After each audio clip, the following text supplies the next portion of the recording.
Good evening, everyone, and welcome to Riderpiece Theater. Me, Alista Dayhawk, and tonight, me proud to present Kamen Rider Gotcha, episode 43.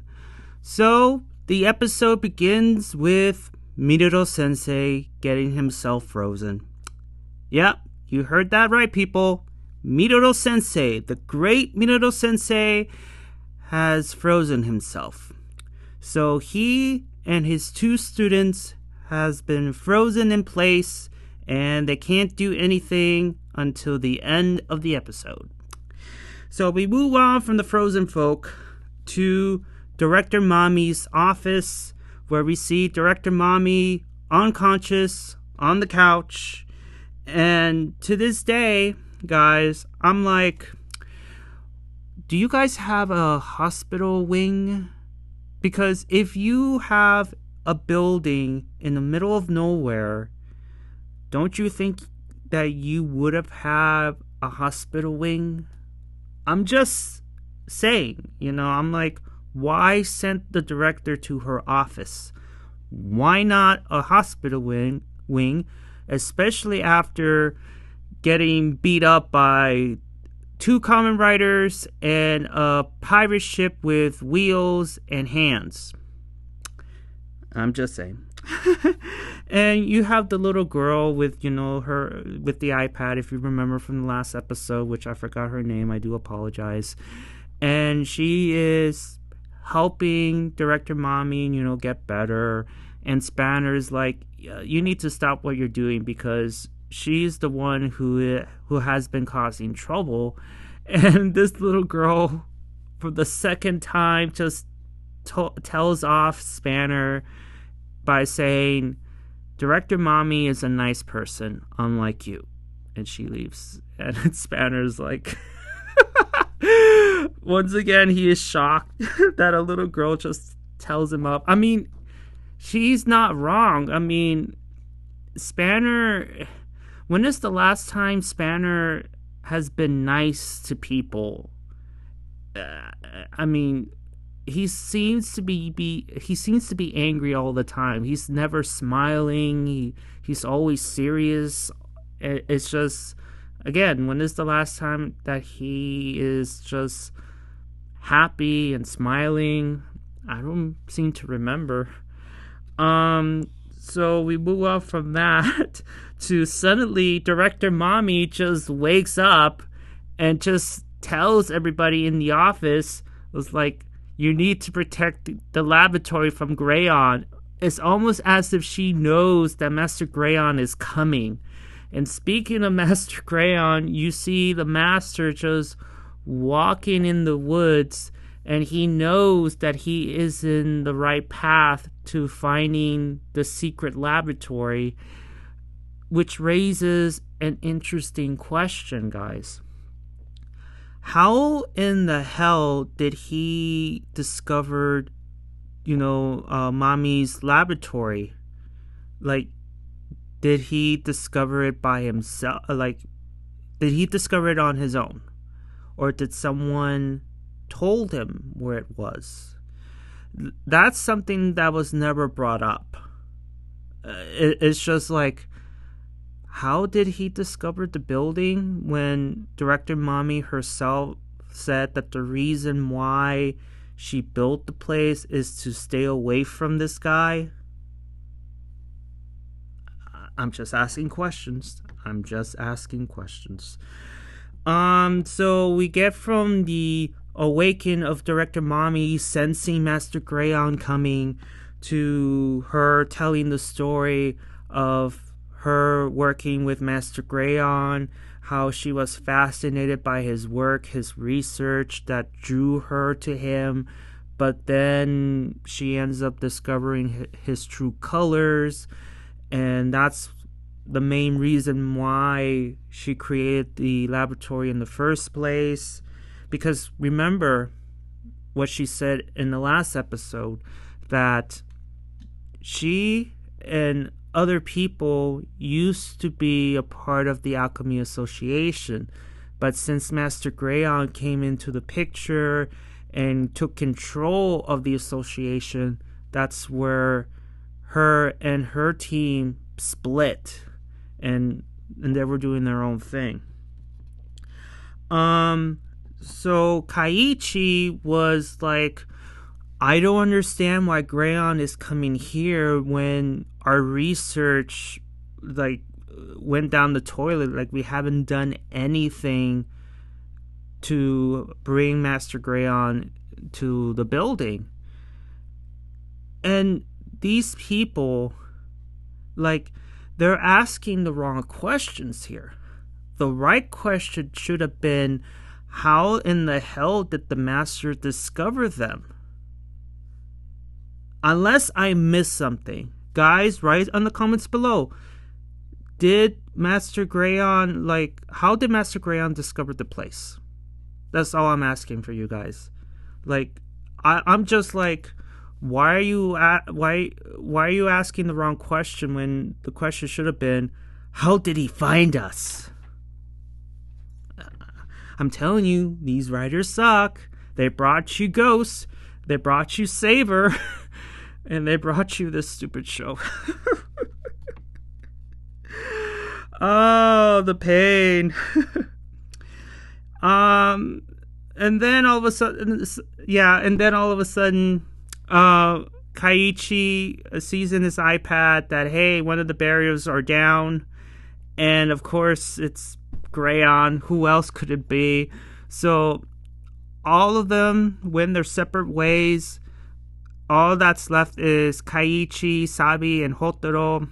Hotaro tells Sabi, hey, let's help. Let's go over there and fight Greyon, whatever.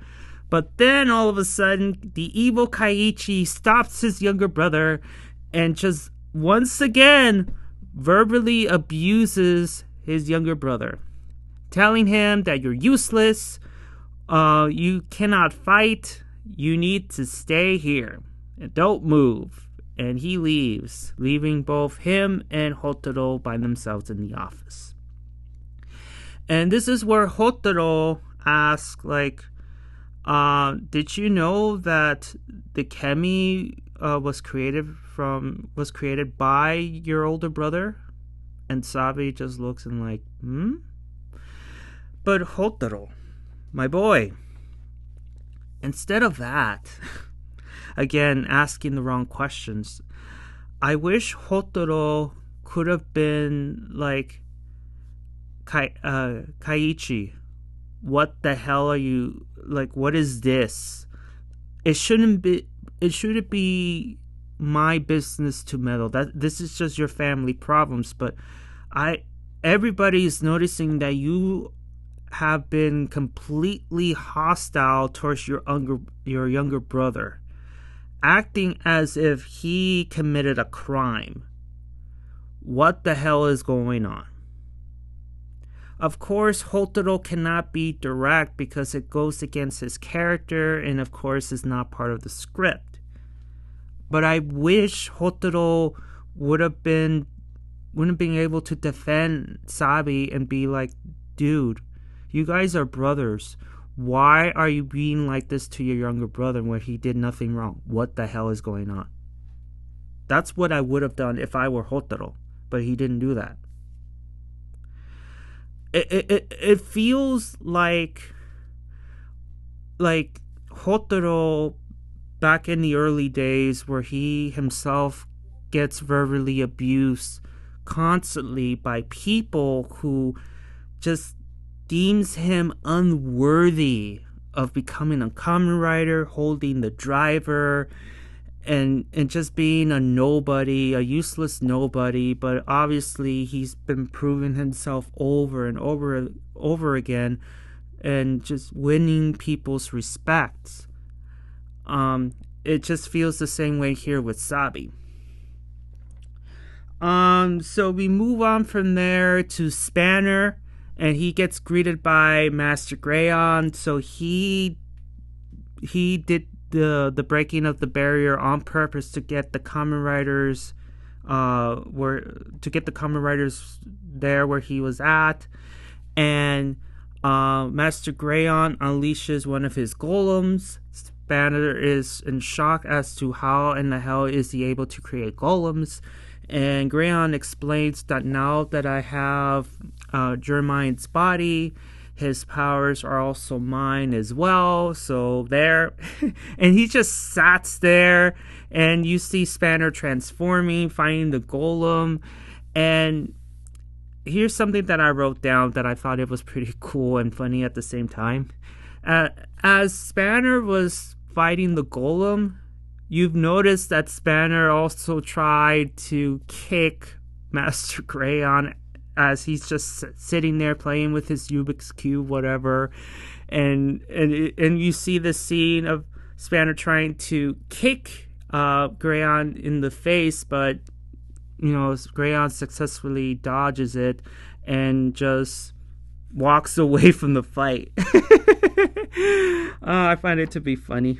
So we move on from there back to Mommy's office, Sabi and Hotaro, and we get to know more about Sabi and older brother and the creation of the chemy, if you will, because Sabi was being bullied a lot, and we get to the scene where young Keiichi in the library, and you see a crying Sabi, and Keiichi assumed that once again, my brother is being bullied, and this is where we get to see how Sabi got his hands on an Isaac iPad.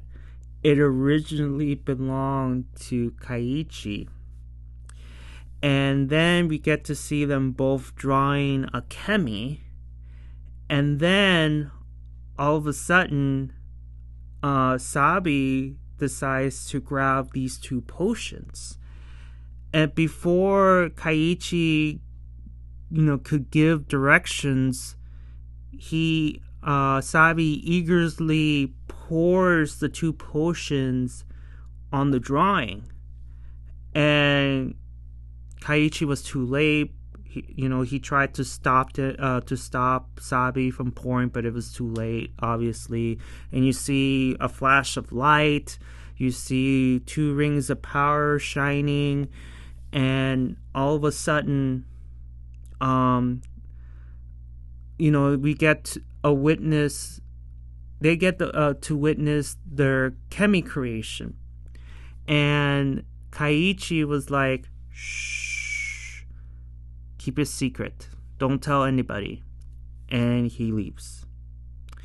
Now we get back to the present timeline, and Sabi was telling Hotaro that I don't think it's because of that incident that his older brother turned against him. It's something else.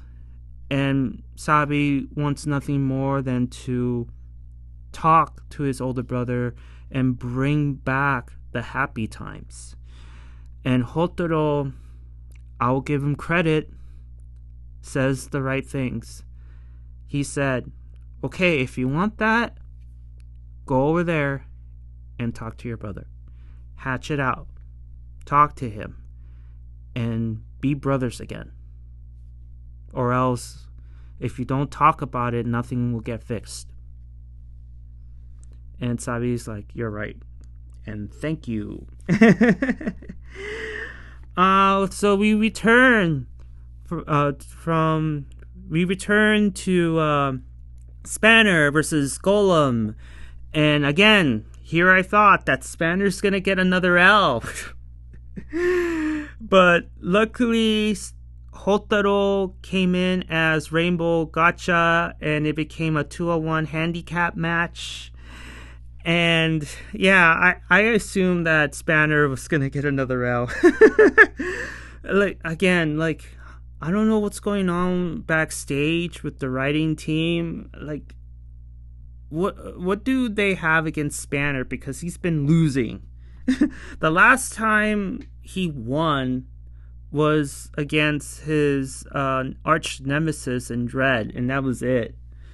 That's all I can recall. guys. If you remember the rest of his victories, write in the comments below because I don't know. So they have their tag team, and we go to the library where Sabi finally confronts his older brother, and we now know the reason behind his older brother's hostility, his anger, his hate, is because, according to him, he stole his chemy, if you will. He took the credit for the creation of Kamen, and he's been jealous at the fact that Sabi, as of right now, can create chemies and not him. He tried to create chemies on his own, I believe he said, and it didn't work. And Sabi says, well, I mean, I don't care if you take the credit. I'm just happy that you're using this chemy for your research, aka the Isaac Project. And regardless, the Isaac Project being successful, which it is, it's still not enough for this man. Like, he feels that regardless if something is successful or not, it's still not enough for him to feel satisfied. And he just becomes crazy to the point where he just takes the Isaac iPad that he gave to Sabi years ago and just throws it down. I'm surprised it wasn't broken, but in any case, he goes mad, he's angry, and then we get this weird scene of Sabi and just talks down on his brother, saying, how could you stole something from me and you took credit for it, and you use our love as brothers to elevate yourself, and blah blah blah. And you see Keiichi just like going all mad, and to me it felt a little bit random, because I was like, wait a minute, why are you being like this? What's going on? And Keiichi's on the floor grabbing the foot of the table, saying, I'm sorry. Sabi's like, calm down, what's going on? And then Master Greyon appears. So I'm like, did Master Greyon cause Keiichi to go crazy, or did he went crazy on his own? I have no idea. So this episode to me has been giving the confusion vibes, because I just like, what just happened? Like, I don't get it. But regardless if it was Master Greyon or not, he comes in. Sabi tries to stop him, but he gets frozen. And Master Greyon tells Keiichi that thank you for creating this project for my sake. Thank you so much. And he steals his Isaac iPad. Sabi's like, is that what you came here for? The iPad, the project? Like, yeah. And before he left, he does the let the gold engulf you. So yeah, so Keiichi gets turned into a malgam, because we all know what happens when Greyon does the gold thing, the gold magic that he does.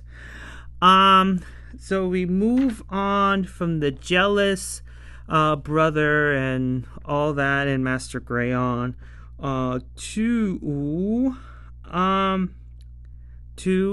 back to the battle between Hotaro and Spanner versus the golem. And due to their tag team, they managed to defeat the golem.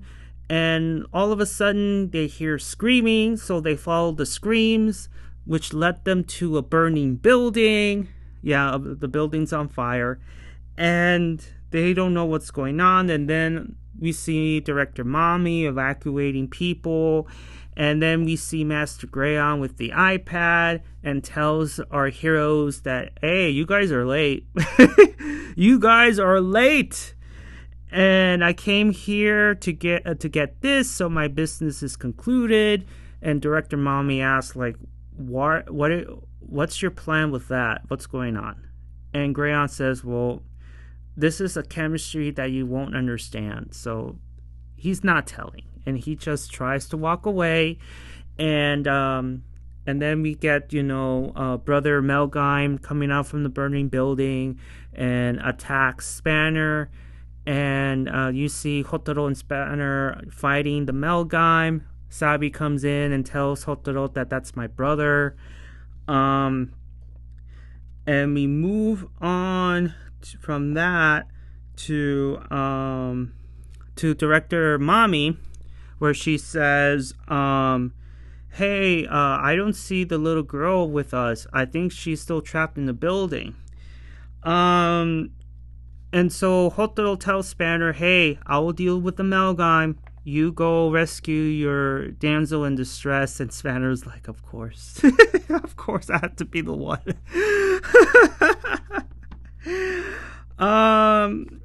And we move on from there to Sabi. So Sabi tries to shoot Master Greyon, but it doesn't work. Master Greyon looks at Sabi and says, Do you want a death wish, boy? And we get to see the iPad, and it gets transformed into a dread driver. And instead of a host, someone using it, Master Greyon, used the card and does the thing, and the driver just creates itself a body. It turned into a dread trooper, as he calls it. And Sabi gets flashbacks of what happened when he became Dread. And I want to say something afterwards, but for right now, Sabi is getting these flashbacks and he is a bit scared. So we move on from that to Hotaro. As he was trying to fight evil brother Malgam, Hotaro decides to give the Gotchaberg to Sabi to defend himself. That was nice of him. While at the same time, Spanner is searching for the little girl in the burning building, and the little girl gives Spanner her location. So he goes to her location, and then we get to the next scene with Greyon and Director Mami. We see their confrontation after how many years? And Greyon just approaches Director Mami, whispers something in her ear, and just walks away. My question to you guys is, will we ever know what were the words that he whispered to Director Mami? Are we going to get that? Well, we have less than 8 episodes to find out. And can you imagine, the plot hole if it doesn't get revealed? I think it will get revealed, but knowing these writers, I don't know. So after the whispering, you see a fight between Malgam and Hotaro, Sabi versus Dread Trooper, and Malgam is yelling at Sabi that you need to stop fighting, you need to walk away. But Sabi says, no, I'm gonna fight to save you. And Keiichi says, why? After everything I did to you, after taking credit for your work, after feeling this hatred, this jealousy towards you, and also, I tried to turn you away from loving chemies in a way of protecting you. Why are you doing this? It makes sense because, again, in his mind, he assumes that Sabi created the chemy and is afraid that if Master Greyon would ever find out, he will go after Sabi. Makes sense, but the way that he's protecting him and the way that he is treating him is all bad. It is seriously all bad. And Sabi corrects his older brother, saying that that's not what happened. Because we get back to the flashback where we see young Sabi pouring those 2 potions and the grabbing of the hands. We see the rings of power and they both activated at the same time. So Sabi is telling his older brother that it wasn't just me that created the chemy, it was also you. And his brother was in disbelief, like, how can that be? And Sabi was continuing talking to him, and to the point where his own words affected Keiichi so much that he stopped himself from fighting, giving Hotaro that chance to rainbow fever his ass, separating Keiichi from the chemy, and he ends up doing the gotcha thing and all that stuff.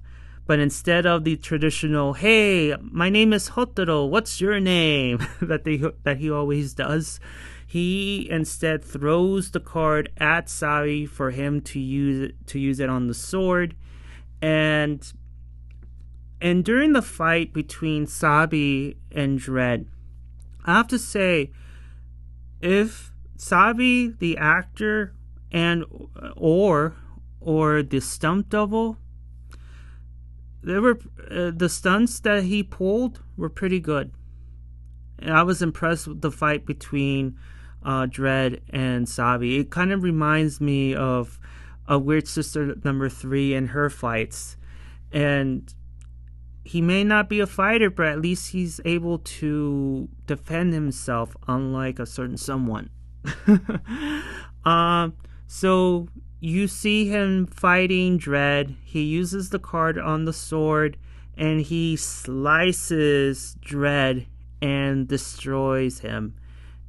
And you see Sabi smiling, crying. And this is where I'm going to explain to you guys why this scene could have been 10 times better. You remember that Sabi was forced to become Dread. He nearly punched his friend into oblivion, while all the others were either unconscious or unable to fight and were forced to witness the beating of cringy Hotaro. And of course the flashback of Sabi dying and all that stuff. Which raises the question, if I haven't asked already, is, have you guys, including myself, witnessed Sabi, having nightmares of that dreadful day? Has he ever talked to somebody that I still have nightmares of being Dread and punching Hotaro, defeating Spanner, seeing Renge yelling at him to stop? Has he ever talked to somebody about it? I certainly didn't. And I've never once seen Sabi get stunned in fear seeing Dread, because we've seen Dread multiple times, and I haven't seen Sabi be shaking with the hands or just running away in fear or just anything like that. Because can you imagine if he indeed had this fear of Dread and just seeing him again, regardless of who is wearing the belt, is just brings back awful memories. And to have this fight between Sabi and Dread, talk about full circle. And it could have been so much better, not just with what I just said, but also Keiichi being forced to become Dread, the same way that Sabi been forced to become Dread. Can you imagine that effect? Talk about full circle. And defeating Dread must have brought him closure, must have brought him to forgive himself for the things that he was forced to do, even though, in my personal opinion, he has nothing to be forgiven for. He was forced by Weird Sister number 1 at that time, being nine years old. He was forced to be the prototype of Dread. He was forced to do all these things. And I'm sure Hotaro must have talked to him in private and said, I forgive you, even though there's nothing to forgive because you were forced to do it. It wasn't you. But Sabi, during the whole year after being Dread, maybe it didn't give him the peace that he needed, the closure that he needed, the forgiveness that he needed, because he's been getting all these nightmares. Every time he sees Dread, he is scared. He is like, oh my God. To face his demon and finally destroys his demon, it must have been giving him the peace that he needed, because you saw Sabi on the grass just crying and smiling that he defeated this demon from the past. But again, I feel that creative missed the mark to make this fight 10 times better. But once again, these stupid writers, oh, what a golden opportunity that they missed. But God, but what do you guys think? Did they miss the mark there? I mean, am I wrong? But this is just my explanation as to why Sabi could have, Sabi's fight would have been so much better if he indeed had needed this closure. He indeed had these nightmares, and to defeat his demon must have brought him peace. But I'm terrible at explaining, guys, but hopefully I got my point across, my reason across. So yeah. So after defeating his Balrog, his brother is saved. The chemy has been captured, but unfortunately the chemy escapes, and nobody is shocked or anything. It's just, his brother is saved. The chemy is safe. Everybody's hunky-dory. And then, lo and behold, here comes Spanner, the prince, with his damsel in distress coming out from the burning building. And Spanner, oh my God, I like Spanner, and I hate the fact of how creative is giving him a ton of losses, but he just directly tells the girl, like, okay, you're safe now, get off me. And she just comes to and gets down, and I mean, it was hilarious, man. It was so hilarious. And so Spanner saves the day with, saving the girl, of course. And he gives props to Keiichi's iPad, because if it weren't for Isaac, then he wouldn't have rescued the girl in time. So he's giving props to Keiichi. And the girl acknowledges her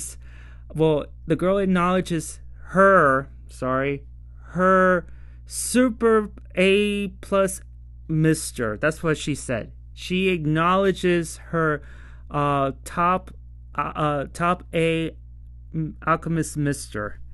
And Spanner's like, okay, I'll take it. I'm an S. I'm a top S alchemist, but all right. it's fine, and everybody's laughing and smiling, and Keiichi was smiling and laughing, which caught the eye of Sabi, and be like, "Hey, you laughed," and Keiichi's like, "No, I don't know what you're talking about," and tries to hug him, and it's like, "No." I mean, I feel like the brothers are at peace, but they're not there hugging wise. But take your victories as you get them. So everybody's happy, and then the trio return from the burning laboratory to the alchemy school that only has 4 students and 1 lousy teacher. But in this case, 2 of his students, including himself, are frozen, and the boys were like, "What the hell just happened?" And Spanner's like, "What a ridiculous joke. What is this?" And Sabi undoes the frozen spell by using the eraser chemy, and they're both, all 3 of them are all unfrozen. Like I said, they're gonna be unfrozen by the end of this episode, which is now. And Sabi sees the drawing, and he's happy to see the drawing that he and his older brother made together. And Renge apologized, and everything is hunky-dory.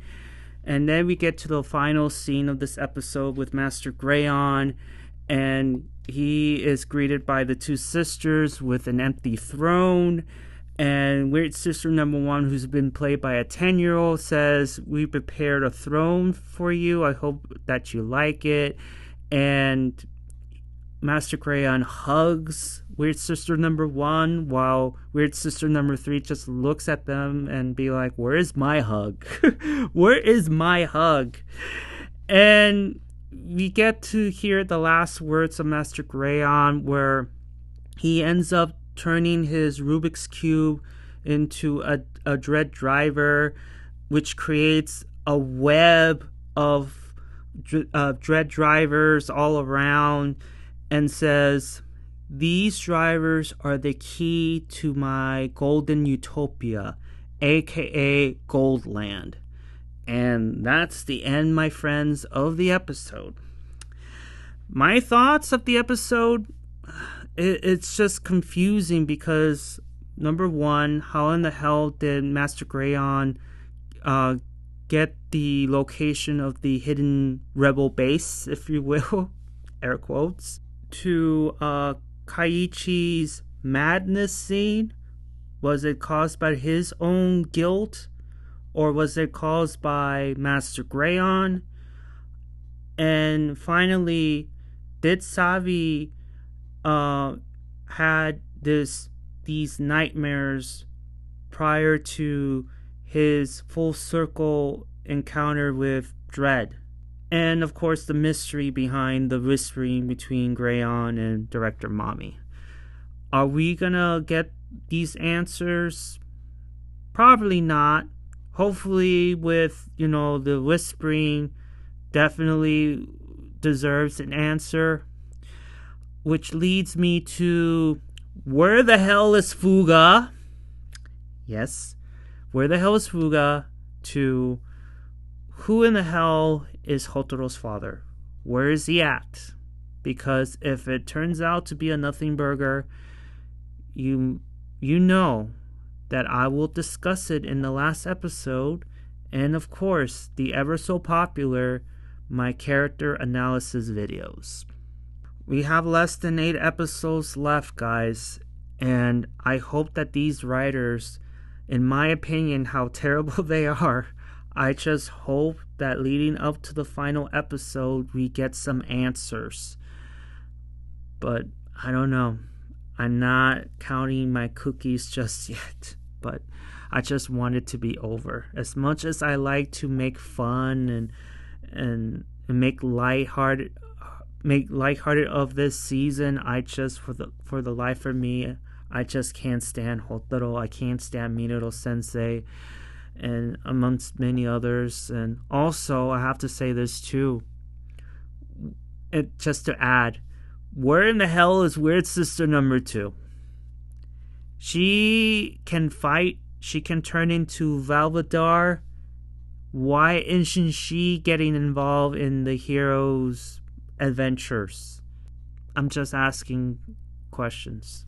She deserves to have more screen time. She deserves to be a part of the writer team. Why isn't she not used? That's just my opinion. Any case, I don't want to start rambling, so I'll end things here. Did you like the episode? Did you dislike the episode? And if you did, what would you change? Did I miss anything? Even though I have my notes in front of me, I may have missed a couple of things. Who knows? Give a like if you like it. And please subscribe because it helps. And I will see you all on the other side of Oblivion. Johnny!